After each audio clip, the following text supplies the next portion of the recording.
So my topic today is around AI classification, application of the LSTM deep learning models to differentiate the linguistic expression between the Quran, Hadith, and pre-Islamic poems. In the Quran, Allah has mentioned several verses that refer to the people of Quraysh back then, where they claim that the Quran was invented by the Prophet or that he was a poet. And obviously refuting those claims. Today, unfortunately, there are still many atheists, etc., who claim that that the Quran was just the invention of the Prophet. And so, in defense of the Prophet ﷺ, we created this research that helps in applying the latest deep learning technologies that are unbiased and very pragmatic to differentiate, to examine the text and to tell us if it can see these texts as coming from different sources of authorship versus the same source.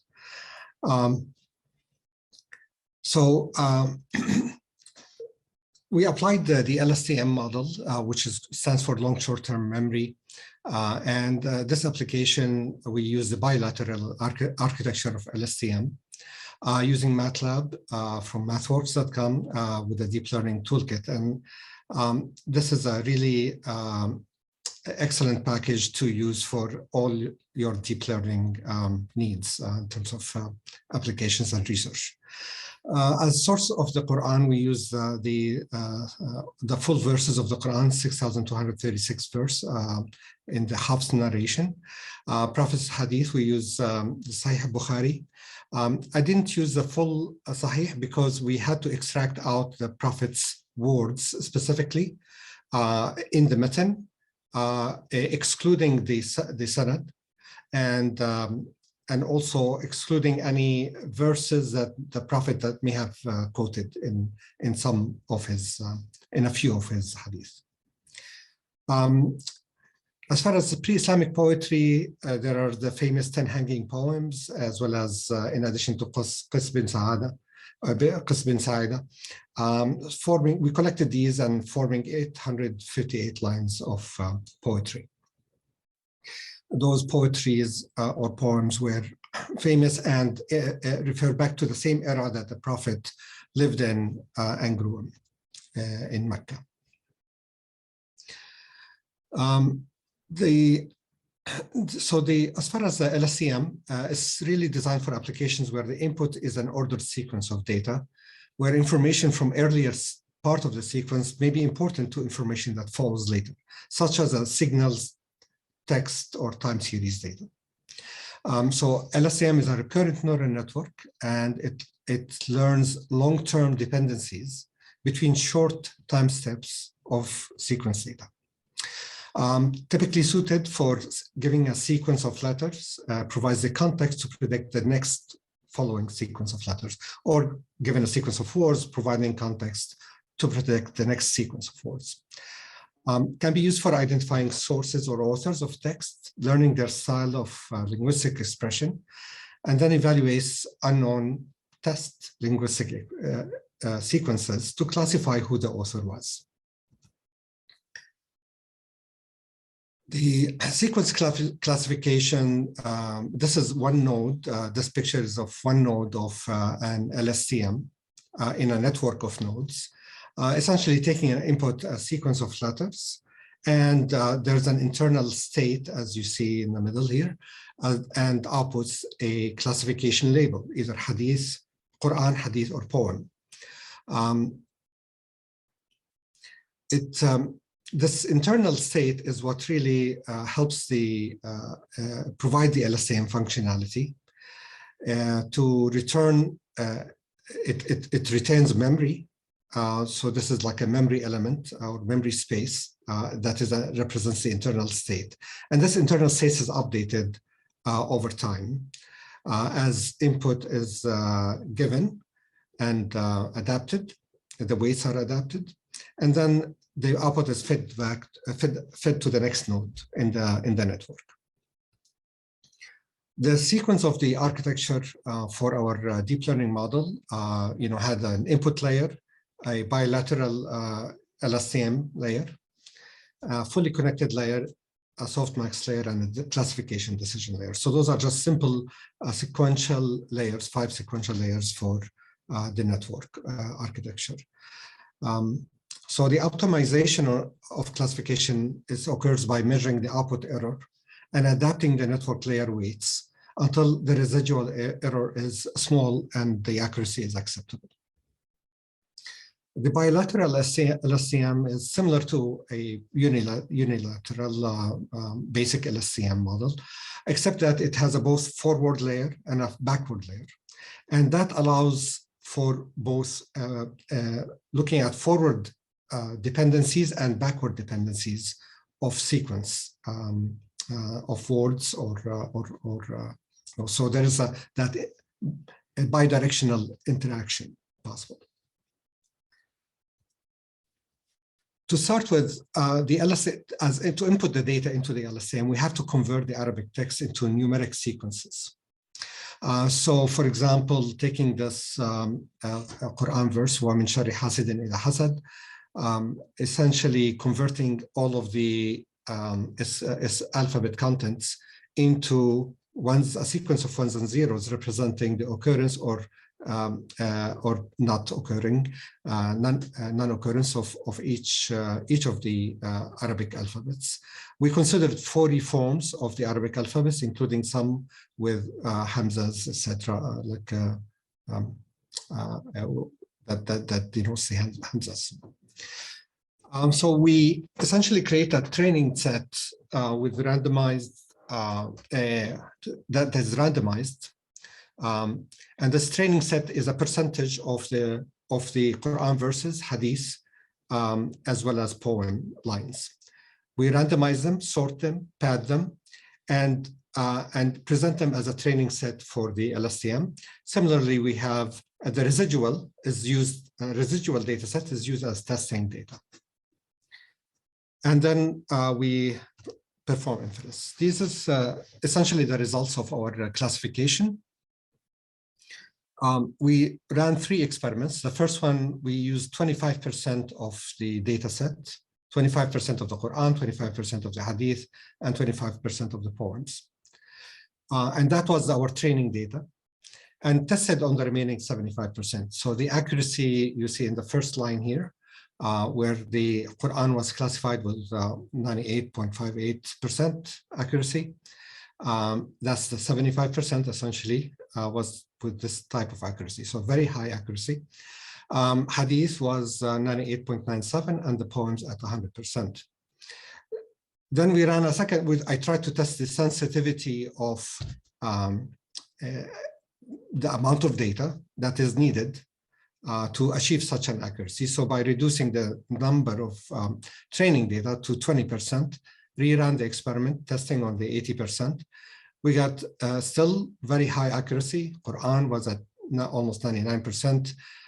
Similarly with Hadith, 99.7%, and poems at 100%. And then by reducing the training data even down further to 15%, challenging the models to see how well do they do, and testing on the 85% remaining, we got 84% of Quran. So slightly reduced their accuracy because we have less training data. Hadith still performed at 99% and poems at 100%. So very impressive performance. Certainly the results during the testing phase demonstrate high accuracy in classification of unique and distinct styles of expression of the 3 linguistic sources. Especially given that we only use very low training percentage. So essentially that says that the classification was reliable and those sources are truly distinct and unique in their content. Very quickly, I'm just going to show you the practical results. This is the training where on the top we increase the training accuracy up to 100% through the adaptation process, and at the same time lowering the error down to 0% at the bottom graph. This was for what I summarized in the table. This was the truth table or confusion table, as you want to look at it. For the left side is the training, essentially confusion matrix, and the right side is the testing confusion matrix. So this results show the high accuracy in some areas. Poems are always 100%. So here we got all poems were protected as poems, all hadith protected as hadith, well, except for a few here.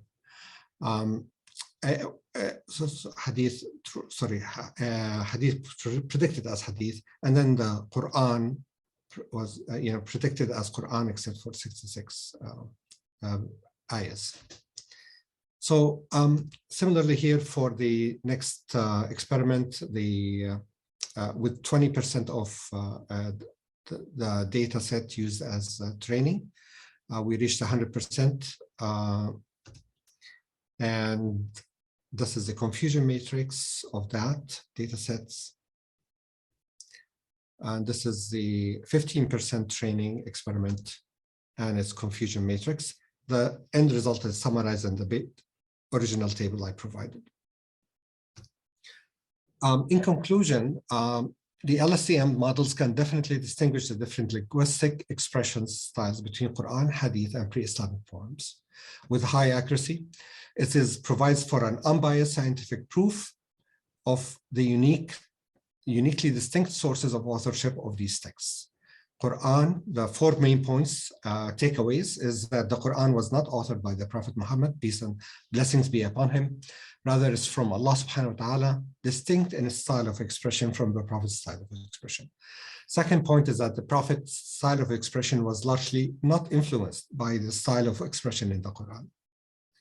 Rather, his style of expression was more similar to the majority of social discourse during his era. And that the Prophet's style of expression was not largely influenced by the style of expression of poets during the pre-Islamic era. So proving that he was not a poet himself, as mentioned in the Quran multiple times. And that the Quran did not follow the style of expression of the pre-Islamic poets, rather had a clear and unique style of expression of its own, which attracted the attention of the Arabs and their admiration of the Quranic verses. All the data and results and software used can be downloaded at this link. And certainly you can direct any questions to me. As a future research directions, I would give that we can use LSTM models to compare the expression style within the Quran, 114 surahs, grouping them, kind of per length, because some surahs are much shorter than others. We can also use the deep learning models to compare the style of expression in Makki versus Madani surahs. We can also use it to identify true hadith versus false hadith. I want to thank Dr. Sayyid Halim, Dr. Halim Sayyid, for his providing early on text resources that helped stimulate some of these ideas in this research work, as well as a few of folks who helped me out in extracting out the Prophet's matan from the Sahih Bukhari. And thank you very much. Thank you, Dr. Mohammad Khair. I'm going to ask you later on question, please, Dr. Mohammad, of my curiosity about why the incorrectly classified verses being classified to poets rather than hadith. It's quite strange for me, and it has something in my mind whether Quran hadith mapped incorrectly being classified to poets rather than hadith for some reasons or anything. This is correlated to the last slides, according to the confusion matrix for 75 training testing. Yes. Yes. Am I correct or wrong? So correct me. I mean, certainly there is a it's very small percentage as we see. It's like only 66 verses. But there is no hadith.